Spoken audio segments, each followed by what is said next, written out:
আজকে আমরা যে কিতাব থেকে তাফসীর শুনব, যুবক ভাইয়েরা, মুরব্বী আব্বাজানরা বলেন তো কিতাবটার নাম কি? না, জোরে বলতে হবে, কিতাবটার নাম কি? এই কোরআনে কোনো ভুল আছে? কোনো সন্দেহ আছে? সন্দেহের লেশ মাত্র আছে? যালিকাল কিতাব লা রাইবা ফীহি হুদাল লিল মুত্তাকিন। এটা এমন একটা বই, যেই বইয়ে কোনো সন্দেহ নাই, সন্দেহের লেশ মাত্র নাই। The most authentic and original book in the world, whereof there is no doubt in it, a guidance to those who are muttaqin. এটা এমন একটা বই, যেই বইয়ে কোনো সন্দেহ নাই, সন্দেহের লেশ মাত্র নাই। যারাই মুত্তাকি তাদের জন্য আল্লাহ তাআলা এই কিতাবটাকে হেদায়াত স্বরূপ পাঠিয়ে দিয়েছে। সুবহানাল্লাহ পড়বেন না আপনারা সবাই? এবার আমি একটা প্রশ্ন করি, সবাইকে মন খুলে উত্তর দিবেন। কোরআনটা যে পড়ে, যে মানে, যে বোঝে, তার ভাগ্যের চাকা কি বন্ধ হয়ে যায় না খুলে যায়? তার ভাগ্যের চাকা কি দুর্ভাগা হয়ে যায় না সৌভাগ্যবান হয়ে যায়? দলিল কি? 16 নম্বর পারা, 11 নম্বর পৃষ্ঠা, সূরাত তাহা। Allah says in this ayah, Taha ma anzalna alayka al-Qur'ana litashqa. O my prophet, I have not sent to you this Quran that you be distressed. নবী হে, কোরআনটা এই জন্য নাজিল করি নাই যে আপনি দুর্ভাগা হয়ে যাবেন। কোরআনটা এই জন্য নাজিল করি নাই যে আপনার কপালের চাকাটা বন্ধ হয়ে যাবে। বরং কোরআনটা যে পড়বে, যে মানবে, যে বুঝবে, তার ভাগ্যের চাকা আল্লাহ তাআলা নিজেই খুলে দিবে। সুবহানাল্লাহ পড়বেন না যুবক ভাইয়েরা আপনারা? এটা হচ্ছে সেই কোরআন। এই কোরআন থেকে আজকে আমরা তাফসীর শুনব। আমি আজকে সূরাতুদ দুহা একটি ছোট্ট আয়াত তেলাওয়াত করেছি। আল্লাহ তাআলা আয়াতে বলছেন, ওয়ালাল আখিরাতু খায়রুল লাকা মিনাল উলা। Allah says in this ayah, the life of hereafter is much more better than this worldly life. আল্লাহ বলছেন এই দুনিয়ার জীবনের চাইতে আখিরাতের জীবনটা অধিক অধিক হাজার গুণ বেশি উত্তম। অপরাতে আল্লাহ তাআলা বলছেন, যখন দুনিয়ার মানুষগুলো মারা যাবে, পরকালের জীবন যখন তারা শুরু করবে, কান্নাহুম ইয়াউমা ইয়ারাউনাহা লাম ইয়ালবাথু ইল্লা আশিয়াতান আও দুহাহা। When the people of the world, they will face the life of hereafter, they will say, we were in the world just like on morning or on evening. যখন দুনিয়ার মানুষগুলো পরকালের জীবনকে দেখতে শুরু করবে, কাটাতে শুরু করবে, তারা বলবে, আমাদের মনে হচ্ছে আমরা দুনিয়াতে হয়তো একটা বিকাল অথবা একটা সন্ধ্যা ছিলাম। এটা হবে এতটা লম্বা সময়, পরকালের জীবনটা হবে বিশাল লম্বা একটা পিরিয়ড। এটা হচ্ছে সেই পরকালের জীবন। তো আজকে আমরা যেই বিষয়ে কথা শুনবো কোরআন থেকে, আলোচনার সেন্ট্রাল থিম বা সাবজেক্ট ম্যাটারটা হচ্ছে the life of hair after, কবরের জীবন, আখিরাতের জীবন, পরকালের জীবন, লাইফ অফ হেয়ার আফটার। আজকে আমাদের মূল আলোচনা বিষয়বস্তু হচ্ছে পরকালের জীবন।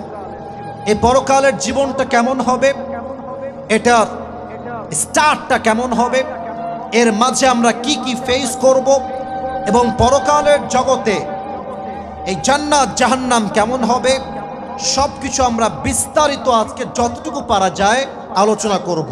রাজি আছেন তো ইনশাআল্লাহ? এবার আমি কিছু ইমানি প্রশ্ন করি মেহেরপুরের প্রত্যেকটা যুবককে, মুরব্বী আব্বাজান, ইমানের প্রশ্ন, মন খুলে জবাব দিবেন। আমরা সবাই পরকালের জীবন বলতে একটা জীবন যে আছে, যেই মাটিতে আমরা বসে আছি, আগামীকাল যে 3.5 হাত মাটির নিচে কবরস্থ হতে হবে, এটা আমরা সকলেই বিশ্বাস করি কি করি না?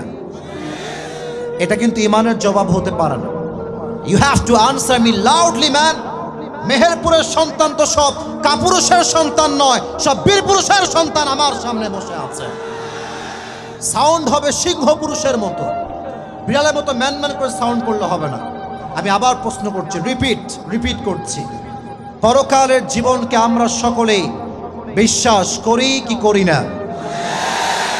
3.5 হাত মাটির নিচে আমাদেরকে যেতে যে হবে, এটা আমরা সকলেই বিশ্বাস করি কি করি না? কুল্লু নাফসিন যায়িকাতুল মাউত, everyone has to take the test of death. প্রতিটা মানুষকেই আল্লাহ তাআলা মৃত্যুর স্বাদ গ্রহণ করাবেন।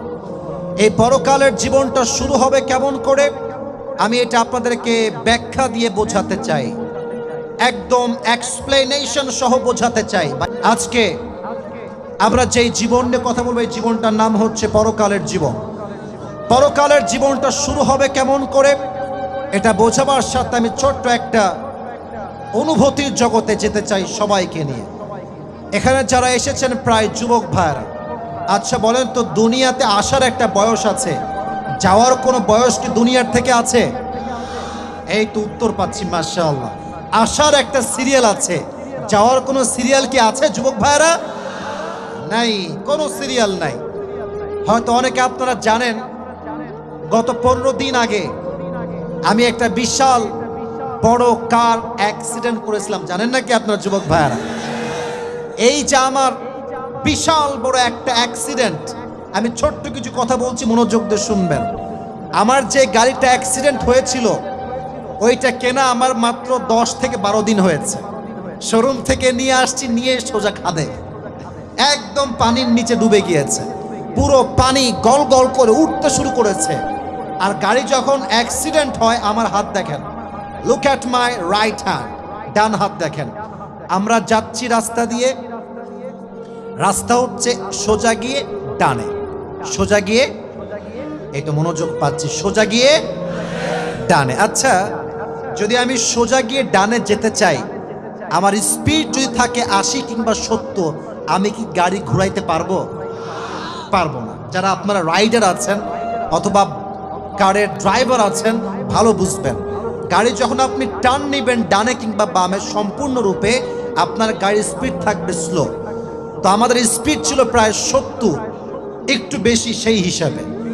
তো যখন গাড়িটা ঘুরাইছে ডান দিকে, গাড়ি আর ডান দিকে ঘোরে নাই, সোজা গিয়ে গাছের সাথে লেগে এমন জোরে একটা বাড়ি খাইছে, এক বাড়ি খেয়ে এমনি একবার উল্টাইছে, আবার উল্টাইছে, আবার উল্টাইছে, আবার উল্টাইছে, 4 বারের বেলায় গিয়ে সোজা হয়েছে। সেই দিন রাতের বেলা আমি যখন অ্যাক্সিডেন্ট করেছিলাম, ওই মুহূর্তে when I was in my car, I started to feel like I will die very soon. বুঝে গিয়েছি যে মৃত্যু আমার খুবই কাছে। ইভেন আমি কয়েকবার আওয়াজ করে কালেমা পাঠ করেছি, কারণ আমার সময় শেষ, এটা আমি ফিল করেছি। তো আল্লাহর রহমত কত বেশি মেহেরপুরের ভাইরা, দেখেন এত বড় একটা অ্যাক্সিডেন্ট, এত বড় একটা বিশাল দুর্ঘটনা, আমার তো সেই দিন কাঁচ ফেটে বের হয়ে যাওয়ার কথা, বাট মানুষের দোয়ায়, আল্লাহর রহমতে আমার দেহে এক চুল, এক পশম পরিমাণ কোনো আঘাত লাগে নাই, আমার কিচ্ছুই হয় নাই, আমি যেমন ছিলাম তেমনই ছিলাম। ইভেন আপনারা বলেন তো, কারে এটা কি বাঁধে? Seat belt. কি বাঁধে যুবক ভাইয়েরা? আমি সিট বেল্টও বাঁধি নাই, আমার ড্রাইভার সিট বেল্ট বাঁধা, আমার সামনে আমার ক্যামেরাম্যান সিট বেল্ট বাঁধা, আমার পাশে আমার সহকারী সিট বেল্ট বাঁধা, আমার কোনো সিট বেল্টই নাই, আমি একদম নর্মাল বসে আছি। আমার তো হিসেবে ডুবে শেষ হয়ে যাওয়ার কথা, কাঁচ ভেঙে বের হয়ে যাওয়ার কথা, বাট আমার মনে হয় মেহেরপুরের মানুষের দোয়া আমি আসিফের সঙ্গে ছিল এবং আছে, ঠিক কিনা বলেন? তো পরকালের জীবনটা শুরু হবে কেমন করে একটু ফিল করবেন। আমরা আজকে আছি মেহেরপুরের এই জমিনে, এখান থেকে আমরা যারা বসবাস করি, মনে করেন আপনি একজন স্কুলের ছাত্র, অথবা আপনি একজন কলেজের ছাত্র, অথবা আপনি একজন কৃষক, ধান খেতে কাজ করেন। আমরা আজকে বসে আছি মেহেরপুরের এই জমিনে তাফসীর প্রোগ্রামে। আগামীকাল সকালে আপনি যাচ্ছেন স্কুলে, কলেজে, অথবা you are going to your work place, কাজে যাচ্ছেন। আপনি আছেন বাইকে, অথবা আপনি আছেন সিএনজিতে, অথবা আপনি আছেন ভ্যানে, যাবেন আপনি কুষ্টিয়ার মেইন শহরে অথবা মেহেরপুরের মেইন জায়গায়। তো আপনাদের একটা বিশ্ব রোড এই সামনে আছে না নাই? বিশ্ব রোডে আপনি যখন উঠবেন, আপনার বাইক নিয়ে এমনি আসতেছেন, উঠেই আপনি বামে যাবেন। তো যখন আপনার বাইক নিয়ে বা সাইকেল নিয়ে অথবা ভ্যান নিয়ে আপনি উঠছেন, আপনার গতি আছে খুবই স্লো, 15 অথবা 20, আপনার কোনো দোষই নাই।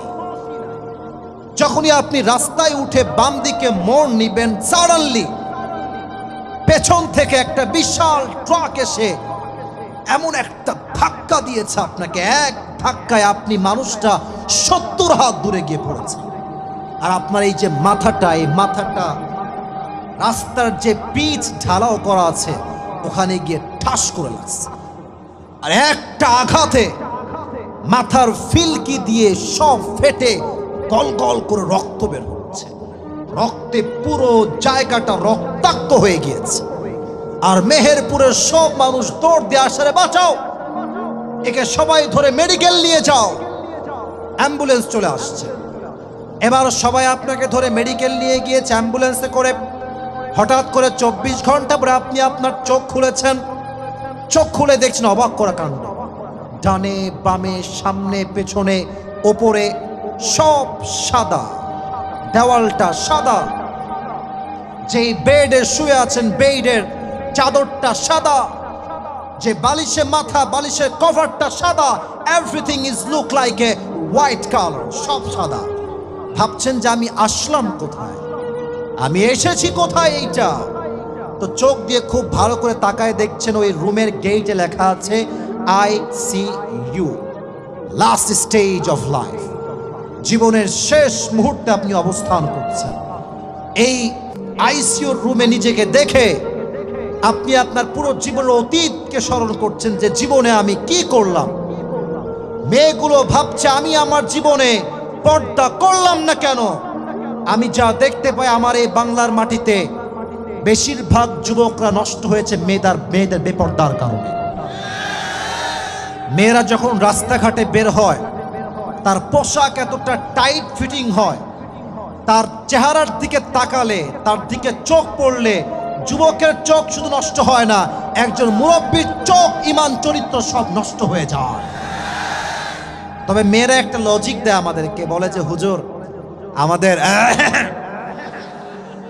আমাদের পোশাকে কোনো দোষ নেই, আমাদের চোখের দোষ। এটা তাদের একটা লজিক। আমি লজিকটা ভেঙে দিচ্ছি আমার লজিক দিয়ে। আচ্ছা, মনে করুন আপনাদের এই কুষ্টিয়ার রোড যেটা আছে এদিকে, আমি যাচ্ছি কুষ্টিয়াতে বা মেহেরপুরে, আমি আসতেছি রাজশাহী থেকে। এই যে বিশ্ব রোডটা, আমার গাড়ি আছে 100 আপ, 100-র উপরে, 105 কিংবা 110। আমি যখন গাড়ি ড্রাইভ করছি, লুক অ্যাট মাই ফেস, আমার চেহারা দেখেন, কথাগুলো একটু বুঝে শুনে শোনার ট্রাই করেন। আমি যাচ্ছি, হঠাৎ করে দেখলাম সাডেনলি আমার কারের সামনে একজন যুবতী মেয়ে এমন একটা পোশাক পরে আসছে যেটা বাজে পোশাক, ওয়েস্টার্ন কালচারের ড্রেস, বাজে একটা অবস্থা। এখন আমার চোখ যখন পড়ে গিয়েছে, আমি কিন্তু গাড়িটা রাইড করছি, বাইকটা রাইড করছি, তবে কারটা আমি ড্রাইভ করছি। আমি যদি ভাবি আমি তাকাইলে তো আমার চোখের দোষ হবে, আমি আজকে দেখবই না। গাড়ি কিন্তু আছে আপনার 100-তে। আপনি যদি চোখটা নামাই এমনে ড্রাইভিং করেন, আপনার গাড়ি কি রোডে থাকবে না খাদে যাবে? ইভেন আপনি নিজে মরবেন না, সামনে কয়েকটারে নিয়ে আপনি খাদে পড়বেন। ঠিক কিনা বলো যুবক ভাইয়া? তো মেয়েদের যে লজিকটা আছে যে আমাদের পোশাকের দোষ না, চোখের দোষ, আমার মনে হয় এই লজিক মানতে গেলে মরা ছাড়া কোনো গতি আমাদের কাছে নাই। 2 নাম্বার লজিক ভাঙতে চাই। 2 নাম্বার কথা, এদেশে যত মেয়ে ধর্ষিতা হয়েছে তার 90% বেশি বেপর্দা মেয়ে ছিল, জিন্সের প্যান্টওয়ালি ছিল। ঠিক কিনা বলো যুবক ভাই? রাস্তায় যখন একজন বোরকাওয়ালি মেয়ে সুন্দর বোরকা পরে, হেজাব পরে, নেকাব পরে, হাত মোজা পা মোজা চলে, পা মোজা পরে চলে, ওর চেহারা দেখলে, ওর পবিত্রতা দেখলে, ওর ড্রেস দেখলে একজন গাঞ্জাখোর যুবকের সম্মানে স্যালিউট করতে বাধ্য হয়ে যায়। অতএব মেয়েদেরকে ড্রেস ঠিক করতে হবে। তো আমি যেটা বলছিলাম, আপনি যখন দেখছেন আপনি আইসিইউর রুমেতে আছেন, আপনি ভাববেন যে আমি কেন পর্দা করলাম না, আমার বোনের এটা ভাববে।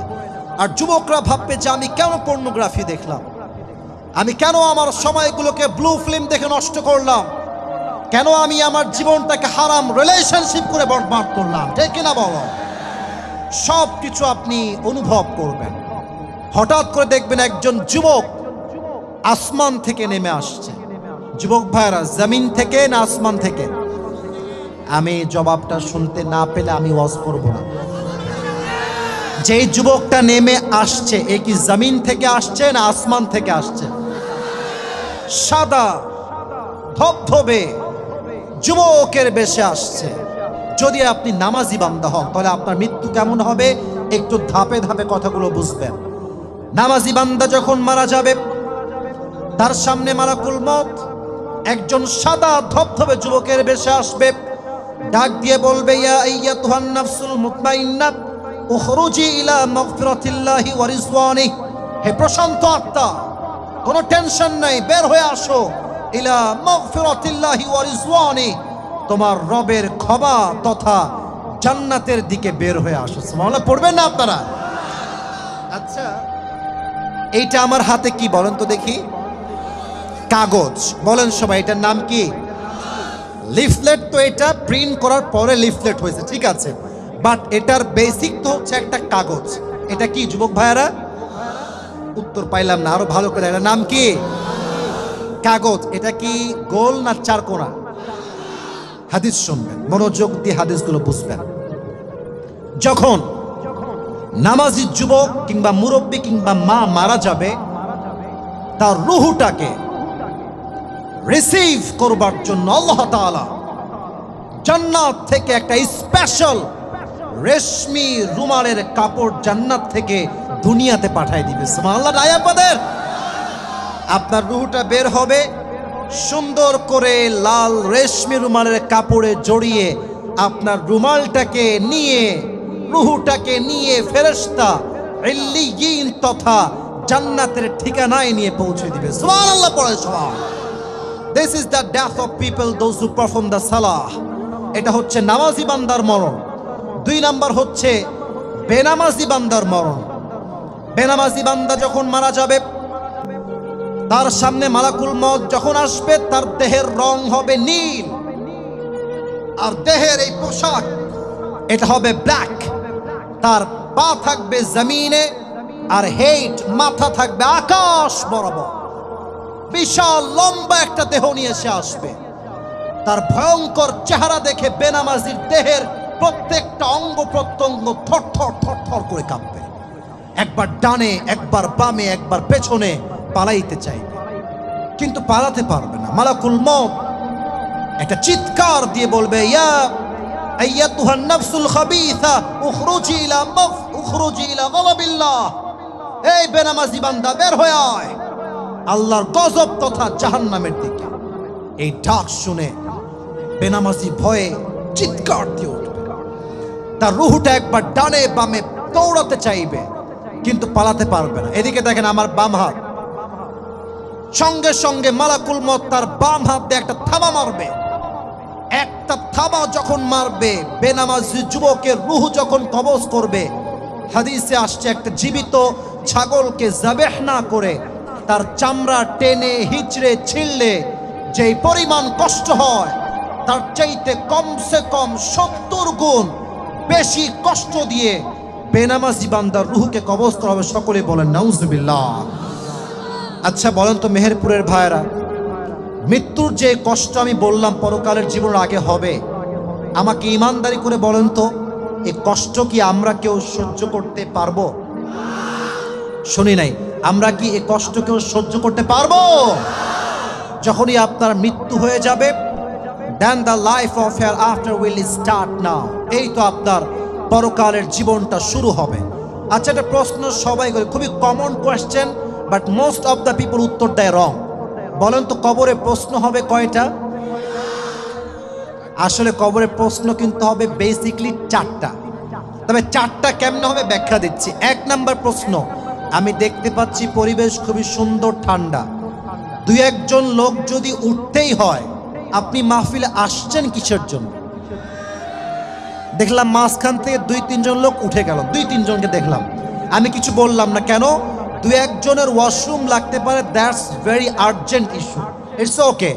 বাট আমার কথা একটা, 2-3 জন বাদ দিয়ে যদি 4-5 জন উঠে যায়, ওর বিরুদ্ধে আছে কঠোর অ্যাকশন আমরা এই মাটিতে নিব। ঠিক কিনা বলো যুবক ভাই?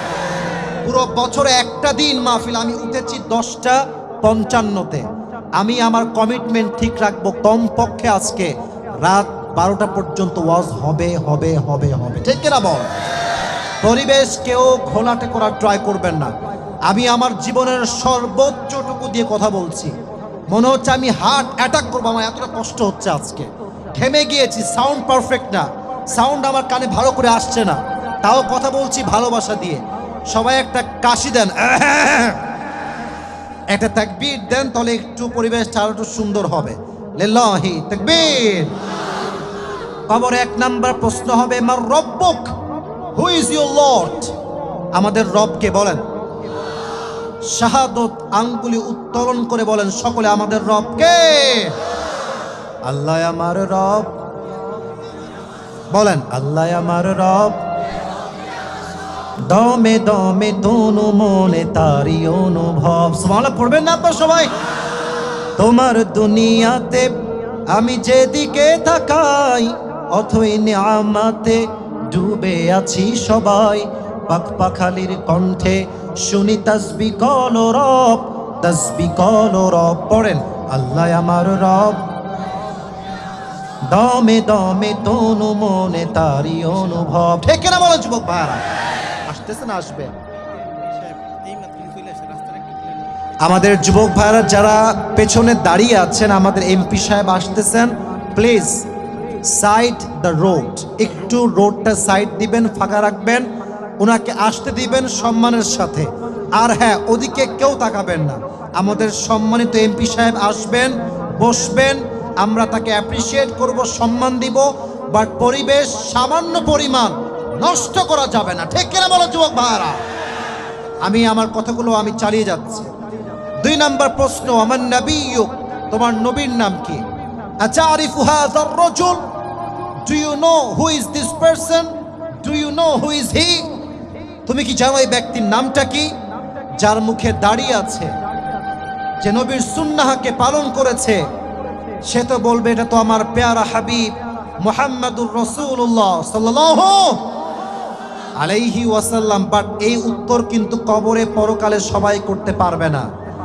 এই উত্তর সেই করতে পারবে যে এই ফিতনার যুগে চাপদারির মতো সুন্নাতকে পালন করেছে। ঠিক কিনা বলো? তবে একটা সমস্যা আছে, চাপদারি রাখলে কিন্তু অনেক মেয়েরা আবার আজকাল পছন্দ করতে চায় না। তারা বলে আমাদের দাড়িওয়ালা পছন্দ হয় না।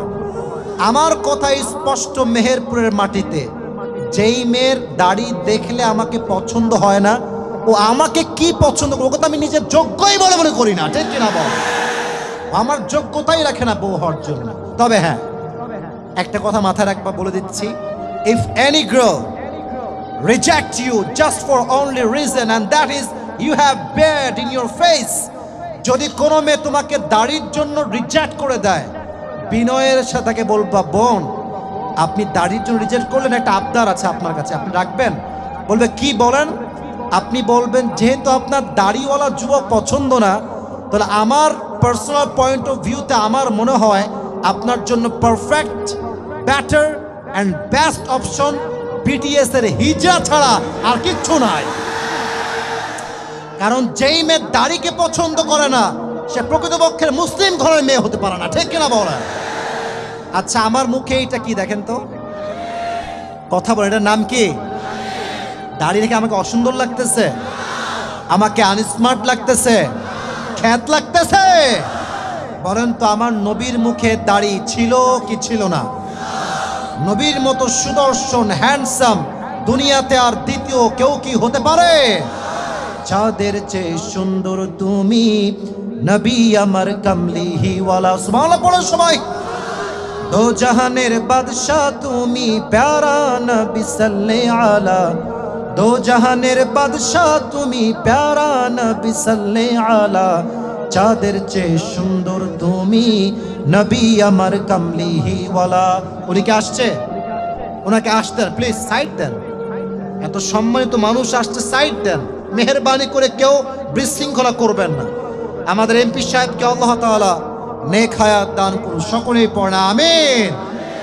এমপি সাহেবকে সুন্দর করে নিয়ে এসে বসিয়ে দেন। নিয়ে আসেন, নিয়ে আসেন। মাশাআল্লাহ, মাশাআল্লাহ, মাশাআল্লাহ। বসেন। আসসালামু আলাইকুম স্যার, ভালো আছেন? বসেন, বসেন। আমাদের এমপি সাহেব চলে আসছে, আমরা সবাই খুশি না বেজা? না, এমপি সাহেব আসছে, ওনাকে সম্মান করা হচ্ছে আমাদের নৈতিক দায়িত্বের ভিতরে পড়ে। আমাদের এমপি সাহেব উনিও আসছে। সোহেল চেয়ারম্যান ভাই কোথায়? জনাব মোহাম্মদ সোহেল আহমদ চেয়ারম্যান সাহেব উনিও আসতেছেন। আমাদের এমপি সাহেব চলে আসছেন। সংসদ সদস্য মেহেরপুর 2 গাংনী আমাদের নাজমুল হক সাগর ভাই, আমি ভাই বলে সম্বোধন করলাম। আল্লাহ আমাদের সাগর ভাইকে এই জনগণের খেদমত যিনি করছেন, এই খেদমতকে আল্লাহ তাআলার সন্তুষ্টির ওয়াসিলা হিসেবে কবুল এবং মঞ্জুর করো, সকলে পড়া আমিন। আমি আপনাদেরকে একটা বিনীত আবদার করব, প্রোগ্রামটি যা সুন্দর আছে আরো সুন্দর হবে, বাট আই নিড টাইমস, আমার একটু সময় লাগবে। মেহেরবানি করে আমার ওয়াজের মূল কথাগুলো শেষ করতে দেন। আমরা দোয়া করে একসঙ্গে মুসাফা করে তারপরে বাসায় যাব। রাজি আছেন তো ইনশাআল্লাহ? আচ্ছা, 3 নম্বর প্রশ্ন হবে, ওয়ামা দীনুক, what is the name of your religion? তোমার ধর্মের নাম কি? বলুন, ধর্মের নাম কি? ইসলামকে অ্যাজ এ রিলিজিয়ন, ধর্ম হিসেবে পেয়ে আমরা সবাই খুশি না বেজার? ভাইরে ভাই, যে কষ্ট আপনার সাউন্ডে দিলেন আজকে, আমাকে অনেক কষ্ট হচ্ছে কথা বলতে, অনেক কষ্ট হচ্ছে। আপনার দোষটাই বুঝতেছি, এখানে অনেক ভিড়, আমি বুঝতেছি। মানে আপনি জানেন না, শুধু আজকে মাহফিল না, রোজার আগের দিনও মাহফিল, ঈদের পরের দিনও মাহফিল। এটা হচ্ছে দিস ইজ মাই লাইফ। আমার যদি 1 ঘন্টায় সব ক্যালোরি শেষ হয়ে যায়, সমস্যা হয়ে যাবে। এই জন্য আমি কথা খুব ধীর গতিতে বলছি, বুঝে নেওয়ার ট্রাই করবেন। 3টা প্রশ্ন যখন শেষ হয়ে যাবে, আপনাকে 4 নাম্বার প্রশ্ন করা হবে। সেটা কি হবে? ওয়ামা ইলমুক। The 4th question will be, what is the source of your knowledge? তুমি যে এতগুলো উত্তর দিয়েছো, তোমার জ্ঞানের উৎস কি? তুমি শিখেছো কই থেকে? তোমাকে বলেছে কে? তুমি কি নকল করেছো? আমরা বলবো নো নো নো নো, আমরা নকল করি নাই। আমাদের জ্ঞানের উৎস হচ্ছে একটা কিতাব। কিতাবটার নাম কি? এই কথা বলার সাথে সাথে ফেরেশতা আপনাকে বলবে, ঘুমিয়ে যাও।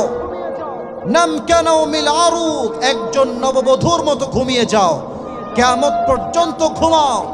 কেউ তোমাকে একটা মুহূর্তের জন্য ডিস্টার্ব করতে আসবে না। সুবহানাল্লাহ পড়বেন না আপনারা সবাই? এবার আসুন মূল বিষয়ে আমরা আলোচনা পেশ করি। পরকালের জীবনকে আল্লাহ তাআলা, পরকালের জীবনটা হচ্ছে মোট 3 ভাগে বিভক্ত। 1, if you believe in life of hereafter, then you must have to believe in on the day of resurrection. যে পরকালে বিশ্বাস করবে, সে এটাও বিশ্বাস রাখবে, আমার রূহ যে আজকে বের হয়ে গিয়েছে, কবরে যাওয়ার পরে পরকালের জীবনে আমাকে নতুন করে আবার এই রূহটাকে ফিরিয়ে দিবে একজন। আওয়াজ দিয়ে বলেন তো তিনি কে? You have to believe in on the day of resurrection. এটার দলিল কি? আয়াত শুনবেন। আল্লাহ তাআলা বলছেন, কুলিল্লাহু ইউহয়িকুম thumma yumitukum thumma yajma'ukum ila yawmil qiyamah. Allah has mentioned very clearly in this ayah, O my prophet, tell your ummah, Allah will causes you to alive again, Allah will causes you to die again, and He will resurrect all the creatures on the day of judgment. walakinna akthara an-nasi la ya'lamun, but most of the people don't know about it. Allah বলছেন, নবী আপনি বলে দেন, আপনার উম্মতকে আমি জীবন দিয়েছি, আমি মরণ দিব, আবার কিয়ামতের দিবসে সবাইকে নতুন করে জীবন দিয়ে আমার সামনে দাঁড় করিয়ে দিব। চিৎকার করে বলেন সুবহানাল্লাহ। 1 নাম্বার শেষ। 2 নাম্বার,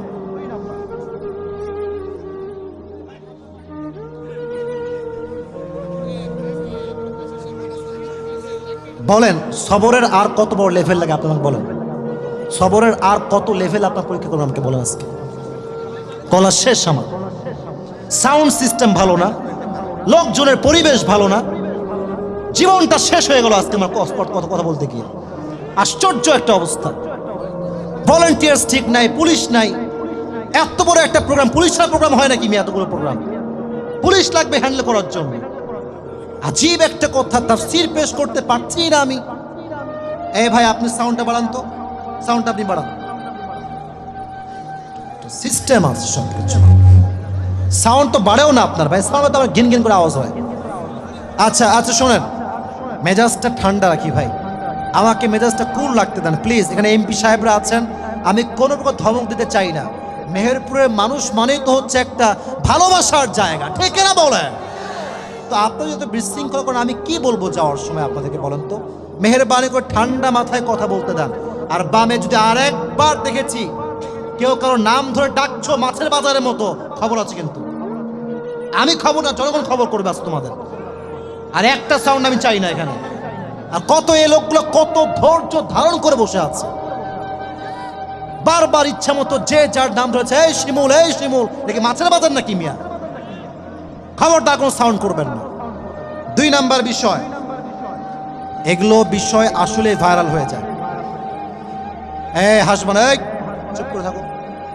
এটা মেহেরপুরে বদনাম হবে, এটা মেহেরপুরে বদনাম হবে যে মেহেরপুরে মানুষ কোনো ভদ্রতা নাই, খালি সাউন্ড আর সাউন্ড। আমি তো কুষ্টিয়ায় মাহফিল করছি, এরকম পরিবেশ আমি দেখি নাই, এরকম আমি কখনো দেখি নাই কুষ্টিয়ার মাটিতে। মেহেরবানি করে আপনারা ভালো মানুষ, আমাকে পরিবেশ দেন। আর মাত্র 15 মিনিট সময় আছে আমার, কেউ আওয়াজ করবেন না। 2, if you believe in life of hereafter, then you must have to believe in on the day of judgment. যদি আপনি পরকালে বিশ্বাস করেন তাহলে আপনাকে এটাও বিশ্বাস রাখতে হবে যে আপনি যে আমলই করেন না কেন, চাইছে ছোট হোক কিংবা বড় হোক, প্রত্যেকটা আমলের জাররা জাররা হিসাব করবে একজন। আওয়াজ দিয়ে বলেন তো তিনি কে? এই জন্য কোরআনে আল্লাহ তাআলা বলছেন, ফামান ইয়ামাল মিসকালা যাররাতিন খায়রান ইয়ারা ওয়া মান ইয়ামাল মিসকালা যাররাতিন শাররান ইয়ারা। শস্য দানা পরিমাণ আমল যদি কেউ ভালো করে সেটাও সে দেখতে পাবে, শস্য দানা পরিমাণ খারাপ আমল যদি সে করে এটাকেও কিয়ামতের দিনে আমল নামায় ওজন দিবে একজন। তিনি কে? যে যাই করুক, জাররা জাররা পরিমাণ আমলও সেই দিন কিয়ামতের দিবসে ভারী দেওয়া হবে, ওজন দেওয়া হবে। বলেন, কিয়ামতের দিবসে প্রত্যেকটা মানুষকে একটা বিষয়ে প্রথমে প্রশ্ন করা হবে, বিষয়টার নাম কি? কে বলতে পারে? নামাজ। বলেন সবাই এক বাক্যে, এটার নাম কি? শুনি নাই, আরো জোরে, এটার নাম কি? নামাজ। ওমরে ফারুক রাদিয়াল্লাহু তাআলা আনহু একদিন মসজিদ নববীর বারান্দায় বসে আছেন। হঠাৎ করে একজন যুবক এসে বলছে, ওমর, আমার একটা অবজেকশন আছে, তোমার কাছে অভিযোগ আছে। কি অবজেকশন বলো? সে বলছে, আমার কাছে আমার যে মালিক আছে প্রত্যেক দিন 6 দিরহাম চার্জ করে। মেহেরপুরের ভাইয়েরা কয় দিরহাম চার্জ করে? ও, আসল কথায় উত্তর নাই, কিন্তু ফালতু কথা খুব চিল্লাইতেছেন না। বলেন তো কয় দিরহাম চার্জ করে? 6 দিরহাম। তো তুমি একটু কথাবার্তা বলে আমার দিরহামটা কমিয়ে দাও, এটা আমার জন্য রিয়েলি হার্ড টু পে, আমি এটা পে করতে পারি না। ওমরে ফারুক বলছে, তোমার জব কি? তুমি কি চাকরি করো? আমাকে আগে এটা বলো। তো সে বলতেছে যে, ওমরে ফারুক, আমার চাকরি হচ্ছে, আমি মূলত ব্যবসা করি। আমার ব্যবসা হচ্ছে খঞ্জর দিয়ে চাকু বানাই। এই চাকুটা কেমন? এই ডান হাত দেখেন, এটাও চাকু, এটাও চাকু। মাকবাদাতুহু ফি ওয়াসাতি, তার হ্যান্ডেলটা হচ্ছে মাঝখানে। বলছে, তাই নাকি? তো তোমার তো অনেক বড় ব্যবসা, তুমি তো কয়েক লাখ টাকার মালিক মিয়া, তোমার তো 6 দিরহাম অনেক কম হয়ে যায়, তোমার তো 10 দিরহাম দেওয়ার কথা। এটা শুনে ওই আবু লুলু আল মাজুসি বলছে, ও আচ্ছা, তুমি সবার বেলায় নরম, আর আমি যেহেতু অমুসলিম তাই আমার বেলায় গরম। দাঁড়াও, তোমার সাথে আমার খেলা হবে, দেখবো কার কত শক্তি আছে। এই কথা বলেই বের হয়ে গিয়েছে।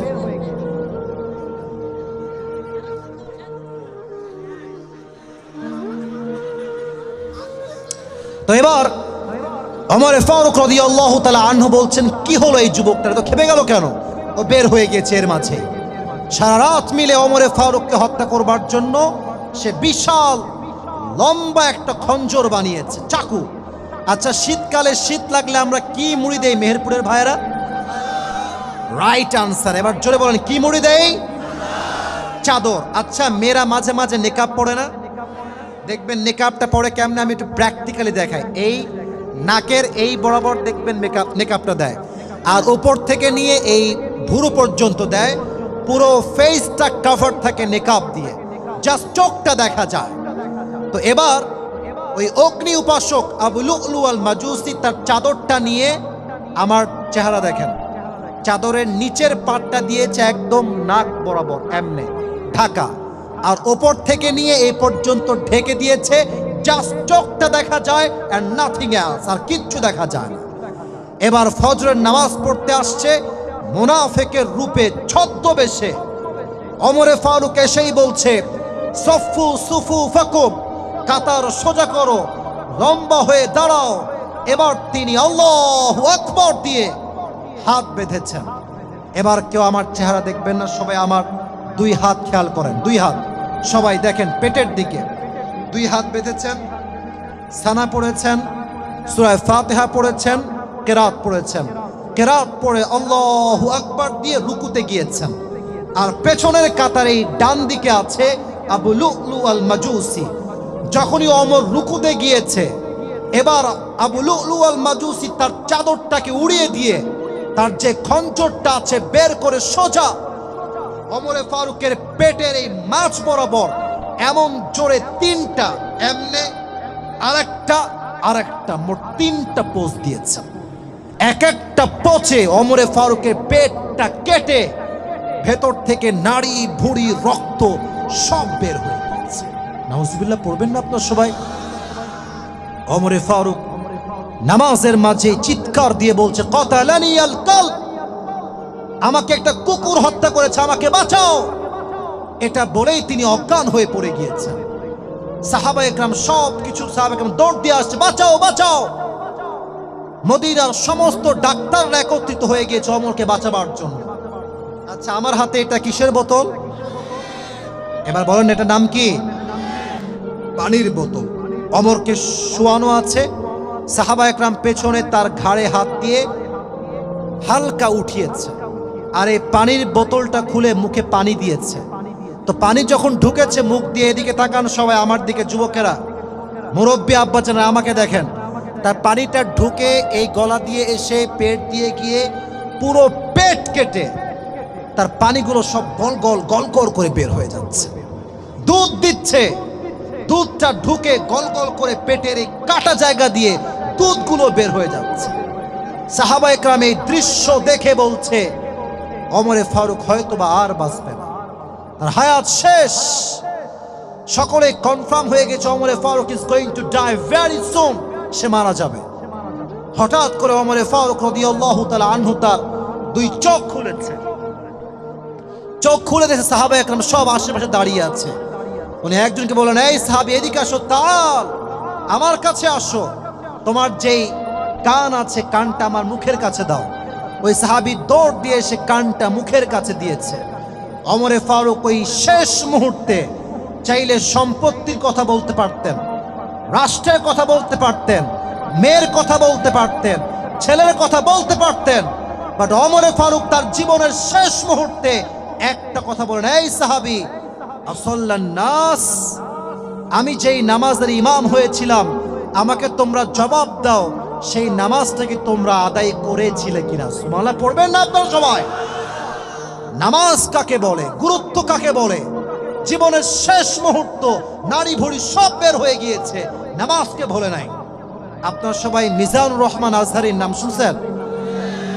তাহলে এত আসতে কেন, জবাব নাম শুনছেন না সবাই আপনারা? আচ্ছা, ওনার একজন বা মাঝখানে কি হয়েছে, আপনার ধরতে পারছেন এদেরকে? খবরদার কেউ উঠবেন না, মারাত্মক ডিস্টার্ব করেছেন আজকে। আমার যেহেতু ভালোবাসা আছে, যে ভালোবাসতে জানে সে শাসনও করতে জানে। আমি যা শাসন করেছি ভালোবাসার থেকে, বেশি সময় আর নিব না। My time is going to be over very soon. আমাকে মনোযোগ দিয়ে শুনবেন। তো তার একজন নানা ছিল, আজহারীর নানা হয় সম্পর্কে, তার নাম হচ্ছে গোলাম সরওয়ার সাইদি হুজুর। নাম শুনছেন যুবক ভাইয়ের আপনারা? আমার দাড়ি কি সুন্দর! উনি মুরব্বী মানুষ, বাট ওনার দাড়ি দেখলে মনে হয় তাকড়া একজন যুবক ছিল, ঠিক কিনা বলো যুবক ভাইয়ারা? করোনা ভাইরাস যখন এসেছিল, ওনার একটা বক্তব্য খুব বেশি ভাইরাল হয়েছিল। উনি বারবার বলতেন একটা কথা, আমি জাস্ট কোট করছি, জাস্ট ওই কথাটাই কোট করছি। উনি বারবার বলতেন, নামাজ নাই যার ঈমান নাই তার। আসতে কেন, জোরে জোরে বলতে হবে কথা, ঠিক আছে কিনা?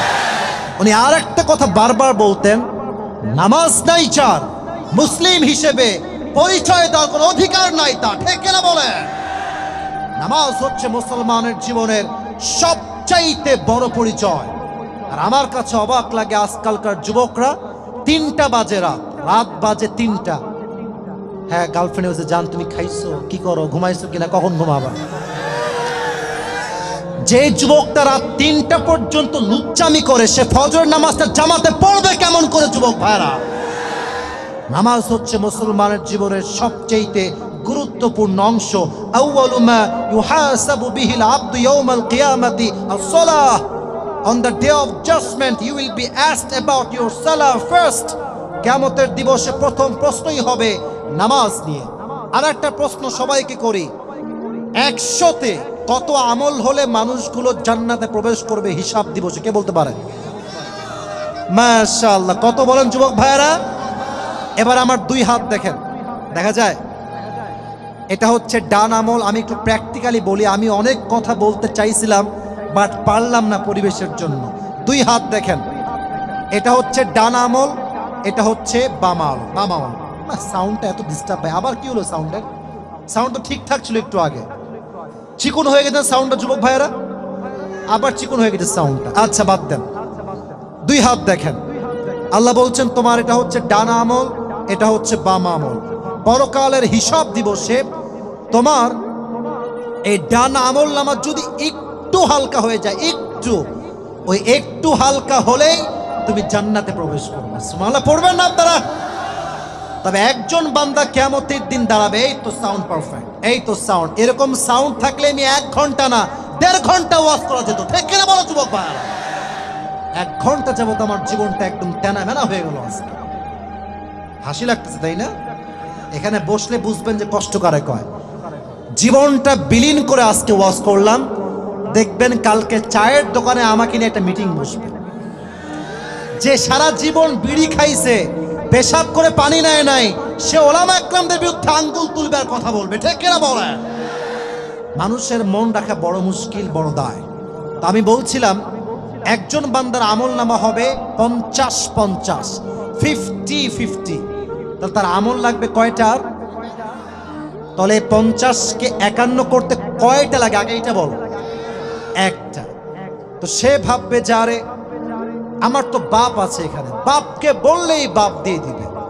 আব্বাজান আমাকে 1টা আমল দাও, 1টা আমল দিলেই আমি জান্নাতি। আব্বা বলবে তুই কে? হাসবেন না, কই থেকে আসছিস তুই? বাবা আপনাকে চিনবে না। আম্মা জান আমাকে 1টা আমল দেন। মা বলবে তুই কে? তুই কার সন্তান? আমার তো কোনো স্বামী ছিল না, তুই কই থেকে আসছিস? এটা হাসির কথা নয়, কোরআনের কথা। ওয়া উম্মিহি ওয়া আবিহি, মা তার সন্তানকে চিনবে না, সন্তান তার মাকে চিনবে না। এবার সে আপসেট হয়ে যাবে, হতাশ হয়ে যাবে। আল্লাহ 1টা আমলের জন্য জাহান্নামে যাব আজকে। ডিপ্রেশনে বসে থাকবে। হঠাৎ করে একজন যুবক আসে, বলে এই ভাই তোমার কি হয়েছে? তোমার টেনশন কেন এত যুবক? এই কি সমস্যা তোমার? তো সে বলবে ভাই আমার জাস্ট 1টা আমল লাগবে, 1টা আমল হলেই জান্নাতি। 1টা আমল নাই তাই জান্নাতে প্রবেশ করতে পারছি না। তো সেই ভাই বলবে যাও তোমাকে আজকে আমি নিজেই 1টা আমল দান করব। সে বলবে তুমি দান করবা মানে তুমি কে? মা দেয়নি, বাবা দেয়নি, সন্তান দেয়নি, বউ দেয়নি, হু আর ইউ ম্যান, তুমি কে? সে বলল তোমাকে দিলে কোনো সমস্যা আছে? বলবে না না না, দাও দাও দাও দাও। 1টা আমল নিয়ে সোজা রবের কাছে যাবে। আল্লাহ আমি 1টা আমল পেয়ে গিয়েছি, আমাকে তুমি জান্নাত দাও। আল্লাহ বলবে কি রে তোকে আমলটা কে দিল? মা দেয়নি, বাপ দেয়নি, ভাই দেয়নি, বউ দেয়নি, সন্তান দেয়নি। So who has given you this dates? তোরে দিল কে আমলটা? সে বলবে আল্লাহ আমার ভাই, এই ভাই আমাকে 1টা আমল দিয়েছে। আল্লাহ বলবে কি রে, ডাজন্ট মেক এনি সেন্স, তোর মাথার সমস্যা আছে? তুই 1টা আমল কেন দিলি? বাপ দেয়নি, মা দেয়নি, কেউ দেয়নি, তুই দিলি কেন? ও বলবে আল্লাহ আমার কাছে হিসাব দিবসে আমল আছেই 1টা, এটা থাকলেও কি না থাকলেও কি। তা আমি ভাবলাম 1টা আমল দিয়ে যদি আমার ভাইয়ের উপকার হয় তো সমস্যা কোথায়? আল্লাহ বলবে ও আচ্ছা তুমি আমার চাইতে বেশি রহমান হতে চাও, তুমি আমার চাইতে বেশি রহিম হতে চাও? নো নো নো, আনার রহমান আনার রহিম, I am the most merciful, I am the most gracious, I am the most kindful Lord, আমার মতো দয়াময় প্রভু আর কেউ নয়। তুমি যাকে একটা আমল দিয়েছো, এই তুইও জান্নাতে যা, তোকে আজকে যেই বান্দা একটা আমল দিয়ে হেল্প করেছে তাকে নিয়ে দুইজন মিলে একসঙ্গে জান্নাতে প্রবেশ কর। হিসাবটা হবে খুবই সহজ, আল্লাহ যেহেতু মেহেরবান, হিসাব হবে সহজ। তবে হ্যাঁ, কিয়ামতের দিন ডান আমল ভারী হবে তখন, চরিত্র ঠিক হবে তখন। আজকালকার যুবকদের চরিত্রের অধপতন ঘটে গিয়েছে, আর আমি দেখতে পাচ্ছি মেয়েদের মাঝে বেশিরভাগ মেয়েরা স্বামীকে বাদ দিয়ে পরকীয়াতে আজকে আসক্ত হয়ে গিয়েছে। স্বামী আছে বিদেশে, টাকা পাঠায় প্রত্যেক মাসে মাসে, মেয়েটা টাকা আসার সাথে সাথে শপিং মলে দৌড় দেয়।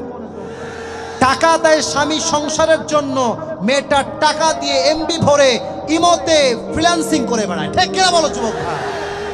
কথা বুঝলে বুঝপাতা, না বুঝলে আমার কথা বুঝবেন যুবক ভাই। আর আমার কথা একটা, আমার বোনদের জন্য, যেহেতু আজ শেষের দিকে, বোনেরা আমার, বেঈমানি করে জীবনে আপনি সুখ কোথাও খুঁজে পাবেন না।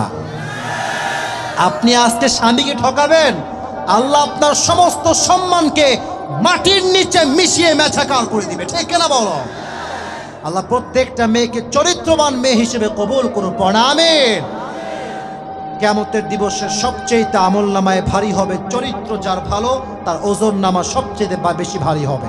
শেষ কথা এটা বলে ওয়াজ শেষ করব। 3 নাম্বার বিষয় হচ্ছে, if you believe in life of hereafter, then you must have to believe in 2 things. Number 1 is paradise, number 2 is hellfire. এক হচ্ছে জান্নাত, আর এক হচ্ছে জাহান্নাম। কিয়ামতের দিনে মানুষের মাঝে গ্রুপ হবে কয়টা? জোরে বলেন কয়টা? ফারিকুম ফিল জান্নাতি ওয়া ফারিকুম ফিস সাঈর। On the day of judgment, one group will enter in the paradise and another group will enter in the hellfire. এক গ্রুপ যাবে জাহান্নামে, আর এক গ্রুপ যাবে জান্নাতে। আমরা সবাই জাহান্নামী হতে চাই না জান্নাতি হতে চাই? জান্নাতে যাবেন তাও এত আস্তে। আবার বলছে, আমরা সবাই জাহান্নামী হতে চাই না জান্নাতি হতে চাই। লা ইয়াস্তাউই আসহাবুন নারি ওয়া আসহাবুল জান্নাহ, আসহাবুল জান্নাতি হুমুল ফাইজুন। সূরাতুল হাশর, Allah says in this ayah, the people of paradise and the people of hellfire, they are not equal ever. যারা জান্নাতি আর যারা জাহান্নামী তারা কখনো সমান হতে পারে না। যারা জান্নাতি তারাই হচ্ছে আল্লাহর কাছে সবচাইতে বড় সফল বান্দা। সুবহানাল্লাহ পড়বেন না সবাই আপনারা? আল্লাহ আমাদের সবাইকে হিসাব দিবসে ডানপন্থী হওয়ার তৌফিক দান করুন। সকলে পড়া আমিন। মাঝখানে যারা বিশৃঙ্খলা করছে, বসে পড়ো, বসে পড়ো। এই সাদা গেঞ্জি, বসে পড়ো। তাহলে আমি সংক্ষিপ্ত সময়ে একটা বিষয়ে কথা বলেছি, জাস্ট খোলাসা সামারি অফ দ্য লেকচার বলছি। বিষয়টার নাম ছিল পরকালের জীবন। পরকালের জীবনকে কথা বলতে গিয়ে আমি বলেছিলাম 2টা মৃত্যু হবে 2 প্রকারের, নামাজি বান্দার মরণ, বেনামাজি বান্দার মরণ। মৃত্যুর পরে পরকালের জীবনটা 3 ভাগে বিভক্ত। এক, আবার কথা বলছো তোমরা? চুপ করে থাকো, একদম চুপ। এক, যে পরকালে বিশ্বাস করে সে এটাতে বিশ্বাস করবে আমার রুহু যে আজকে বের হয়ে গেল, আবারও আমাকে রুহুটা ব্যাক করে জীবিত করবে একজন। তিনি কে? এমনে শাহাদত আঙ্গুল তুলে সকলে, তিনি কে? নাম্বার 1 শেষ। নাম্বার 2, যে পরকালে বিশ্বাস করবে তাকে এটা বিশ্বাস রাখতে হবে আমি যত ভালো আমলই করি, চাই এটা ছোট হোক কিংবা বড় হোক, আমাকে প্রত্যেকটা জিনিসের পাই টু পাই হিসাব দিতে হবে। 2, পরকালের জীবনে মানুষকে সর্বপ্রথম প্রশ্ন করা হবে, হিসাব নেওয়া হবে নামাজ সংক্রান্ত। 3, বান্দার আমলনামা ওজন হবে তখন, তার চরিত্র ভালো হবে যখন। আল্লাহ আমাদের সবাইকে চরিত্রবান হওয়ার তৌফিক দান করুন। সকলে পড়া আমিন। 3 নাম্বার, যে পরকালে বিশ্বাস করবে সে 2টি বিষয়ে বিশ্বাস রাখবে। ডান দিকে থাকবে জান্নাত। বলেন ডান দিকে থাকবে কি? শেষ ভালো যার, সব ভালো তার। বলেন ডান দিকে থাকবে কি? বাম দিকে থাকবে কি? আমরা কি বাম দিকে যেতে চাই না ডান দিকে যেতে চাই? আল্লাহ সবাইকে পরকালের জীবনে জান্নাতি মানুষ হওয়ার তৌফিক দান করুন। সকলেই পড়া আমিন। আল্লাহ আমাদের সবাইকে, মুরব্বী, যুবক, মা বোন সকলকেই 5 ওয়াক্ত নামাজি হওয়ার তৌফিক দান করুন। সকলেই মন খুলে পড়া আমিন। ওয়া আখির দাওয়ানা আনিল হামদুলিল্লাহি রাব্বিল আলামিন।